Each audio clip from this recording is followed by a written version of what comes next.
"Stop being dramatic!" my dad shouted as I lay crumpled at the bottom of the stairs, gasping for air. My ribs screamed with pain where my brother Marcus had kicked me after shoving me down. I reached for my phone with trembling fingers, trying to dial 911, but Dad snatched it away before I could finish. "You're always exaggerating everything." My mom Patricia sighed from the kitchen doorway, not even bothering to check if I was seriously hurt. "My name is Tanya Rodriguez, and I'm 19 years old. I live in Tucson, Arizona, in what everyone believes is a normal suburban home. From the outside, we probably look like any other family. Dad works as a supervisor at Gravora Group, a manufacturing company. Mom is a part-time receptionist at a dental office. Marcus, my 22-year-old brother, just graduated from college and moved back home while job hunting. But behind our closed doors, I've been living in hell for years. The attack that left me gasping at the bottom of the stairs wasn't the first time Marcus had hurt me. It was just the worst so far. He'd shoved me because I'd accidentally bumped into him while carrying laundry upstairs. "Watch where you're going, idiot," he'd snarled, then pushed me so hard I tumbled down 12 wooden steps. When I hit the bottom, dazed and struggling to breathe, he followed me down and planted his boot right into my side. The crack I heard made my stomach drop, but this time felt different. As I lay there, watching my parents dismiss my pain like they always did, something cold and calculating settled in my chest. The way Dad grabbed my phone, the way Mom rolled her eyes at my suffering, I finally understood that they would never protect me. They were part of the problem. This wasn't just Marcus being a bully anymore. This was a family conspiracy to keep me silent and suffering. "Get up and stop making a scene," Dad ordered, standing over me with his arms crossed. "Your brother barely touched you." Mom nodded in agreement, already turning back to her coffee. "Honestly, Tanya, you'd think someone tried to murder you the way you carry on." I forced myself to stand, biting back a scream as my ribs protested. Marcus smirked at me from the top of the stairs, pleased with himself. In that moment, watching all three of them dismiss my agony, I made a decision that would change everything. I would document every single thing they did to me. I would gather evidence they couldn't deny or explain away. And when I had enough, I would make sure they all faced the consequences they'd avoided for so long. They thought I was dramatic and exaggerating. They were about to learn what real drama looked like. Growing up in our house had always been a nightmare. But it took me years to realize how abnormal my family truly was. Marcus had been hurting me since we were children, and our parents had been covering for him just as long. When I was 8 and he was 11, he pushed me off my bike so hard I needed stitches on my forehead. "She fell," Mom told the emergency room doctor. "Kids are so clumsy." When I tried to correct her, Dad squeezed my shoulder so hard it left bruises and whispered that if I contradicted my mother, I'd lose my allowance for a month. The pattern continued throughout my childhood. Marcus would hit me, push me, or worse, and our parents would either ignore it completely or find ways to blame me. "You must have provoked him," Mom would say. "Boys will be boys," Dad would shrug. By the time I reached high school, I'd learned to expect the abuse and accept that no one would help me. I thought this was just how families worked. But living in our house meant walking on eggshells constantly. Marcus had inherited Dad's quick temper and Mom's cold indifference. He'd corner me in the hallway and slam me against the wall if I looked at him wrong. He'd trip me in front of his friends and laugh when I fell. Once, when I was 16, he threw a glass at my head because I'd changed the TV channel. It shattered against the wall behind me, cutting my cheek. But when Mom saw the blood, she just sighed and said I should be more careful around broken glass. The worst part wasn't the physical pain, though. It was the isolation. My parents had trained me so well to keep quiet that I never told teachers, friends, or other family members what was happening. I was afraid no one would believe me, and honestly, I was ashamed. What kind of person gets beaten up by their own family and just takes it? I felt weak and pathetic, which is exactly what Marcus told me I was every time he hurt me. After high school, I'd planned to move out and go to college, but Dad convinced me to stay home and attend the local community college instead. "It's more practical," he said. "We can all help each other." What he really meant was that they wanted to keep me around as Marcus's personal punching bag and their unpaid housekeeper.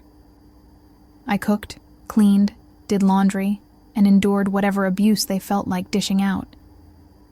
But something had shifted in me that day at the bottom of the stairs. Maybe it was the way Dad had grabbed my phone, preventing me from getting help.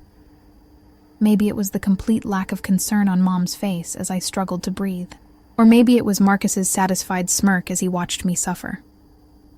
Whatever it was, I finally understood that this would never stop unless I made it stop. They had underestimated me for 19 years, treating me like I was too weak and stupid to fight back. They were about to discover exactly how wrong they were. 3 days after the stair incident, I was still moving carefully, my ribs aching with every breath. I'd wrapped them myself with an elastic bandage I bought at the pharmacy, telling the cashier I'd hurt myself exercising. The bruises on my torso were spectacular shades of purple and black, but no one in my family had bothered to check on me or ask how I was feeling. That indifference was about to become their biggest mistake. I started by researching domestic violence laws in Arizona. What I learned made my blood run cold. Marcus's actions weren't just sibling rivalry or family dysfunction, they were felony assault. Dad's interference with my attempt to call 911 was obstruction of justice. Mom's pattern of helping cover up the abuse made her an accessory. I'd been living with criminals my entire life, and they'd convinced me it was normal. The revelation hit me like a physical blow. I sat in my bedroom, laptop open, reading statute after statute that described exactly what my family had been doing to me for years. Aggravated assault, child abuse, conspiracy, intimidation of a witness. The list went on and on. Every accident they'd blamed me for. Every time they'd convinced me I was overreacting. Every bruise they'd told me to hide. It was all evidence of serious crimes. But I also learned something else crucial. I would need proof. Solid, undeniable documentation that showed the pattern of abuse and the family's conspiracy to hide it. Marcus was careful to hurt me where bruises wouldn't show, and our parents were experts at gaslighting me into believing I was the problem. If I was going to take them down, I needed to be smarter than they were. That night, I made my first trip to an emergency room. I drove to a hospital across town, somewhere my family would never think to look for me. I told the triage nurse I'd been pushed downstairs by my brother and kicked in the ribs. I described the family's history of covering up his violence. The doctor who examined me was thorough and compassionate, ordering x-rays that showed 2 cracked ribs and taking photographs of the bruising pattern that clearly indicated I'd been kicked while on the ground. "Have you considered filing a police report?" Dr. Williams asked gently. "This level of injury from a family member is concerning." "Not yet," I said truthfully. "But I'm documenting everything now." She nodded and made sure the medical records clearly stated that my injuries were consistent with domestic violence. She also gave me information about local resources and support groups. For the first time in my life, an adult was taking my pain seriously and treating it like the crime it actually was. As I drove home that night, medical records safely hidden in my car, I felt something I'd never experienced before. Hope. My family thought they had all the power, that they could hurt me indefinitely without consequences. They were about to learn that their 19-year-old victim had grown up to become their worst nightmare. 2 weeks after my first hospital visit, Marcus gave me the perfect opportunity to gather more evidence. I was in the kitchen making dinner when he stormed in, furious about something that had happened at his job interview that day. He'd been rejected for a position at Driftshade Limited, and in typical Marcus fashion, he needed someone to take his anger out on. "This is all your fault," he snarled, getting in my face while I stirred pasta sauce. "If I didn't have to deal with your constant drama at home, I could focus on my career." I kept my voice level, knowing I was being recorded by the tiny camera I'd hidden behind the coffee maker the day before. I don't know what you mean, Marcus. I haven't done anything to interfere with your job search. Don't give me that innocent act, he spat, shoving me backward against the counter.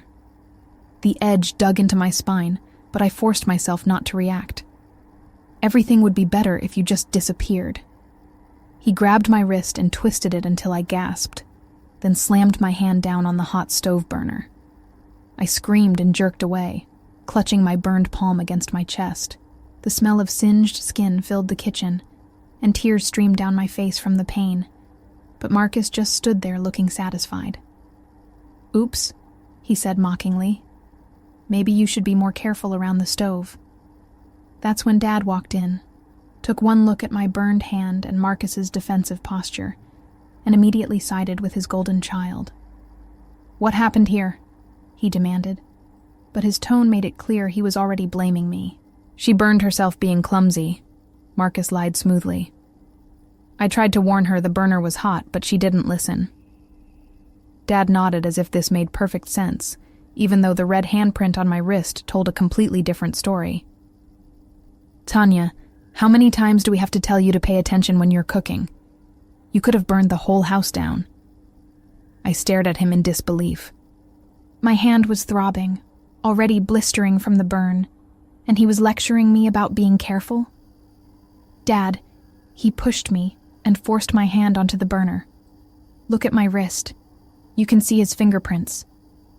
"I don't see anything," Dad said coldly, not even bothering to look. "And I'm getting tired of you constantly trying to get your brother in trouble. Maybe if you focused on taking responsibility for your own actions instead of blaming everyone else, you wouldn't have so many accidents."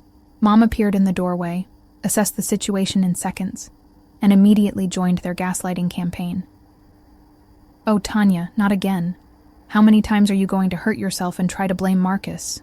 It's getting embarrassing." I felt that familiar rage building in my chest. But this time I channeled it into cold determination instead of frustrated tears. Let them think they'd won. Let them believe their lies were convincing. The hidden camera had captured everything. Marcus's assault, my clear explanation of what happened, and both parents' immediate dismissal of obvious evidence. This footage would be devastating in court. "You're right," I said quietly, cradling my burned hand. "I should be more careful." All three of them looked surprised by my sudden compliance, but Marcus recovered quickly and smirked. "Finally learning your lesson. Maybe now you'll stop being such a drama queen about every little thing." I nodded meekly and excused myself to run cold water over the burn. But as I stood at the bathroom sink, watching the blisters form on my palm, I smiled for the first time in weeks. They thought they'd broken me, that their intimidation tactics had finally worked. They had no idea they'd just handed me the most damning piece of evidence yet. The camera had captured a clear felony assault, witnessed by two adults who immediately conspired to cover it up. 3 crimes for the price of 1. My family was building their own prison sentence, one brutal incident at a time. By the end of my second month of evidence gathering, I had medical records from 4 different hospitals, hidden camera footage of 3 separate assaults, and a detailed journal documenting years of abuse. But I knew I needed something more dramatic, something so clear and undeniable that even the most skeptical prosecutor would be outraged. Marcus was happy to provide exactly what I was looking for. It happened on a Tuesday evening in late September. I was studying for my criminology exam, a class I'd enrolled in specifically to better understand the legal system I planned to use against my family. Marcus burst into my room without knocking, clearly drunk and looking for trouble. "Turn that music down," he slurred, even though I wasn't playing any music. "Some of us are trying to think." "There's no music playing, Marcus," I said calmly, making sure to speak clearly for the audio recorder hidden in my desk lamp. "Maybe you should go sleep it off." His face darkened at my suggestion, and I saw the familiar rage building in his eyes. "Don't tell me what to do, you little bitch. I'm so sick of your attitude."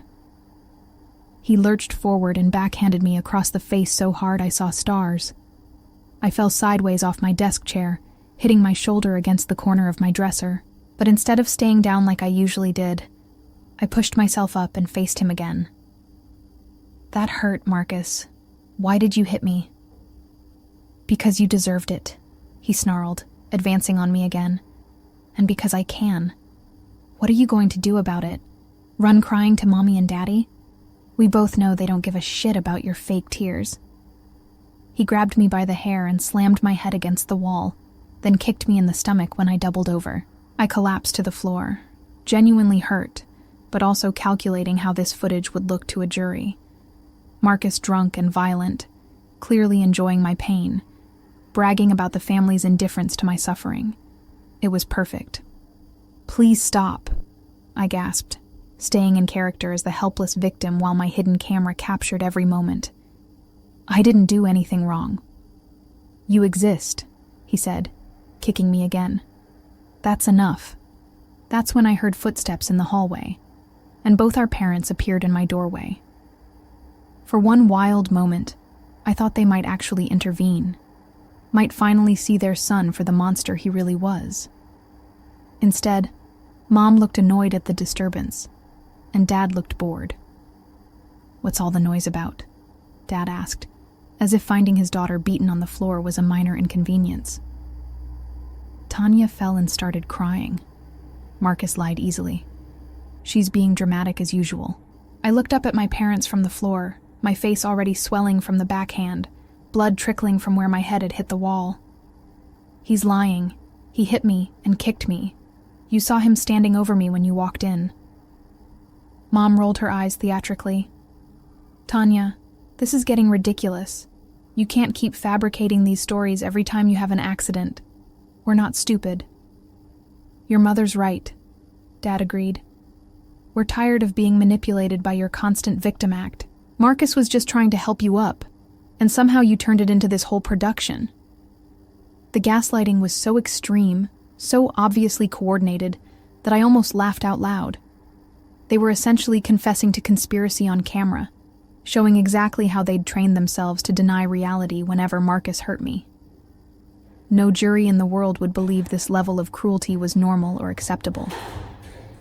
"I understand," I said quietly, slowly getting to my feet. "I'm sorry for causing drama." All three of them looked satisfied with my apparent surrender, never suspecting that they'd just filmed their own confessions to years of criminal conspiracy. The final piece of evidence I needed came in early October, exactly 3 months after I'd started my documentation campaign. I'd been visiting different emergency rooms throughout Tucson, building a medical record that showed escalating violence and increasingly creative injuries. Each hospital visit added to my growing file of proof, and each doctor who examined me became more concerned about the obvious signs of ongoing domestic abuse. The breakthrough came when Marcus lost his temper over something completely trivial. I'd accidentally used the last of the milk for my cereal. He exploded with a violence that shocked even me, grabbing a baseball bat from his closet and threatening to teach me a permanent lesson. What he didn't know was that I'd upgraded my hidden camera system the week before, installing high-definition devices that captured both video and audio with crystal clarity. "You think you're so smart," he raged, waving the bat inches from my face. "You think you can just take whatever you want and never face consequences. Well, I'm done being patient with you." I backed against the wall, genuinely terrified, but also calculating how this footage would play in court. A grown man threatening a teenage girl with a weapon while she tried to escape. It was the kind of scene that would make prosecutors salivate. "Marcus, please," I said, making sure my voice carried clearly to the hidden microphone. "I'll buy more milk. I didn't mean to use it all." "Too late for apologies," he snarled, swinging the bat and embedding it in the wall inches from my head. Chunks of drywall rained down on my shoulders, and I couldn't suppress a scream of fear. That's when our parents rushed in, drawn by the commotion. They saw Marcus holding a baseball bat, saw the hole in the wall where he'd just missed my head, saw me cowering and shaking with terror. Any reasonable parents would have been horrified, would have immediately intervened to protect their daughter. Instead, Dad looked annoyed at the property damage. "Marcus, be careful with that thing. You're making holes in the wall. She made me lose my temper," Marcus said, as if that justified attempted assault with a deadly weapon. She never thinks about anyone but herself. Mom nodded sympathetically at her son.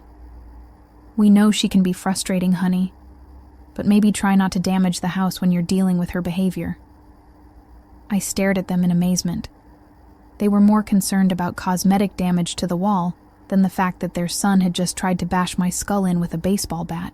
The level of dysfunction was so extreme it was almost surreal. Did you see what just happened? I asked, my voice shaking with genuine emotion. He almost hit me with that bat. The wall is destroyed because he missed my head by inches. Don't be dramatic, Mom sighed. Marcus was obviously just trying to get your attention. Maybe if you listened the first time instead of being stubborn, he wouldn't have to raise his voice. Raised his voice? I repeated incredulously. He swung a baseball bat at my head. I don't see any bat, Dad said flatly, even though Marcus was still holding it. And I don't see any damage to you. All I see is another one of your attention-seeking performances. The complete denial of reality was so blatant, so perfectly documented by my hidden cameras, that I knew I finally had everything I needed. 3 months of systematic evidence gathering had given me an airtight case that no defense attorney could possibly explain away. My family had just finished building their own prison cells, one lie at a time. On November 15th, exactly 4 months after Marcus had first shoved me down the stairs, I walked into the Pima County Attorney's office with a briefcase full of evidence that would destroy my family's lives. I'd scheduled the appointment under the pretense of reporting ongoing domestic violence, but what I actually delivered was a comprehensive criminal case complete with medical records, video evidence, and detailed documentation spanning years of abuse. Prosecutor Janet Morrison listened in growing amazement as I presented my carefully organized evidence. The medical records alone painted a horrifying picture of escalating violence, but the video footage was devastating. Watching Marcus assault me while our parents covered for him left even the experienced prosecutor visibly shaken.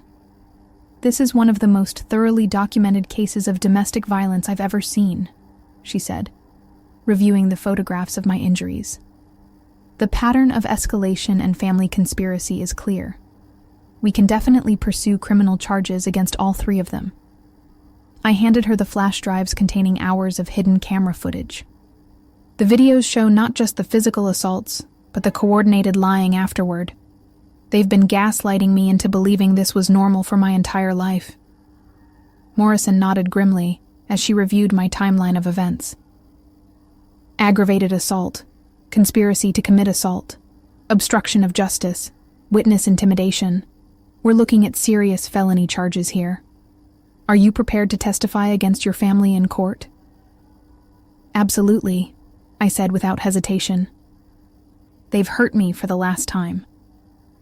That afternoon, Morrison presented my evidence to a grand jury. The indictments came down 3 days later. Marcus faced charges of aggravated assault, assault with a deadly weapon, and domestic violence. Dad was charged with obstruction of justice and conspiracy to commit assault. Mom faced accessory charges and conspiracy. All 3 counts carried potential prison sentences. The arrests happened simultaneously on a Thursday morning while I was safely at school. By the time I got home, police cars were gone and the house was empty. My family's 19-year reign of terror was finally over. The trial lasted 2 weeks, and I testified for 3 full days.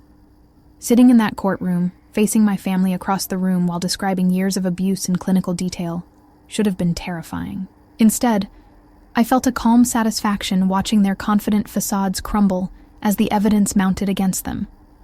Marcus's defense attorney tried to portray the assaults as normal sibling roughhousing taken out of context.